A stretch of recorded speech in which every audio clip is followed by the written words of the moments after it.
2 steps behind, as he has been for 65 years, the Duke of Edinburgh was back on duty today, supporting his wife, the Queen. He has a couple of months left of official duties. Today it was this reception at St James's Palace for members of the Order of Merit, like Sir David Attenborough. One guest said to him, "I'm sorry to hear that you're standing down." The Duke replied, "Well, I can't stand up for much longer." But I'm sorry to hear you standing down.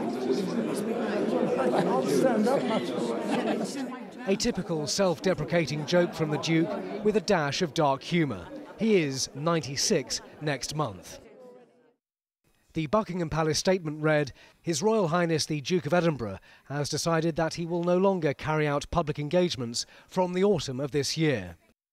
In taking this decision, the Duke has the full support of the Queen. Prince Philip will attend previously scheduled engagements between now and August, both individually and accompanying the Queen. It led to tributes from political leaders. From his steadfast support for Her Majesty the Queen to his inspirational Duke of Edinburgh awards and his patronage of hundreds of charities and good causes, his contribution to our United Kingdom, the Commonwealth and the wider world will be of huge benefit to us all for years to come. He's made an incredible mark on the scene in the whole country. He founded the Duke of Edinburgh's award scheme. Indeed, I did the Duke of Edinburgh's award at school and got a silver medal for it. I wish him well in his retirement. I wish him well spending time doing the things he wants to do. And I think it's a moment for us to celebrate and take stock of the enormous achievements that he has made in his life so far, the enormous service he has given to his country, the service to the countless charities that he supported, and of course by being such a rock for Her Majesty the Queen. He's been a constant presence by the Queen's side throughout her reign, and I think for her and for many people that's how Prince Philip will always be remembered, but he's done a lot of good work in his own right as well, and the Duke of Edinburgh Awards for many young people, not just in Scotland but right across the UK, have been enormously important. And outside the palace, sympathy and support. He's entitled to it, isn't he? He's how old is he, 95? Yeah. Yeah, so he is entitled to it.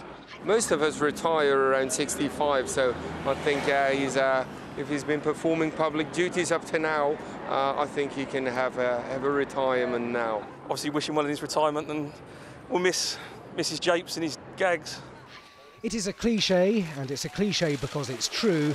You would never guess Philip is 95. He is sprightly, energetic and quick-witted. At Lord's yesterday, he dusted off one of his favourite jokes about being the world's most experienced plaque unveiler. I've seen the world's most experienced plaque unveiler. One of his last of those, but he's not exactly going into hiding. I get the impression that Prince Philip will still be present at major royal events. So if you look at things like Trooping the Colour, Order of the Garter ceremony, Royal Ascot, he likes these as much as the Queen, and I think there's a sense that he'll accompany her on them, but he'll step back from the 9 to 5, if you like, the kind of daily grind of going out. At the venerable gathering today, he pointed out the number of hearing aids being used. "We've all got them," said the Duke. You also got some of these things, haven't you? We've all got them. And that is the sound of the end of an era. Simon Viger, 5 News, Buckingham Palace.